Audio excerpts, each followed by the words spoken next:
Hi friends, welcome to I love you Raja channel. ఎప్పట్లాగే ఓ మంచి interesting topic తో మీ ముందుకు వచ్చేసాను. మగవారికి ఎక్కడెక్కడ పుట్టుమచ్చలు ఉంటే మంచి ఫలితాలు తెలుసా? అయితే ఈ వీడియోలో తెలుసుకోండి.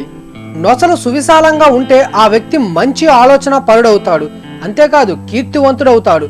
అటువంటి నుదుటి భాగాన పుట్టుమచ్చ ఉంటే పురుషుడు 10 మందిలోనూ మంచివాడనిపించుకుంటాడు, పరోపకారి అవుతాడు, ధనధాన్యాలకు లోటు ఉండదు. ఈ పుట్టుమచ్చ సరిగ్గా 2 కనుబొమ్మల మధ్య ఉన్నట్లయితే ఆ వ్యక్తి దీర్ఘాయుష్మంతుడవుతాడు, భోగమునందు ఆసక్తిని కలిగిన వాడై ఉంటాడు, సువాసన ద్రవ్యాల పట్ల ఆసక్తిని కలిగి ఉండి స్త్రీలను విశేషంగా ఆకర్షించగలవాడే ఉంటాడు. ఇక కుడి కనుబొమ్మల మీద ఈ పుట్టుమచ్చ ఉంటే వివాహం త్వరగా అవుతుంది, మంచి భార్య లభిస్తుంది, భార్య మూలంగా గొప్ప అదృష్టవంతుడవుతాడు. ఈ పురుషుడు శాంతి స్వభావం కలిగి ఉంటాడు. కుడి కంటి లోపల మచ్చ ఉన్నట్లయితే స్థిరాస్తులను కొనగల శక్తివంతుడవుతాడు. కుడి కంటి రెప్పపై పుట్టుమచ్చ ఉన్నట్లయితే సంపదను కలిగి ఉంటాడు, వాహన సౌఖ్యం లభిస్తుంది. మొత్తం మీద ముఖానికి కుడివైపున పుట్టుమచ్చలు కలిగిన పురుషులు అదృష్టవంతులుగా ఉంటారట.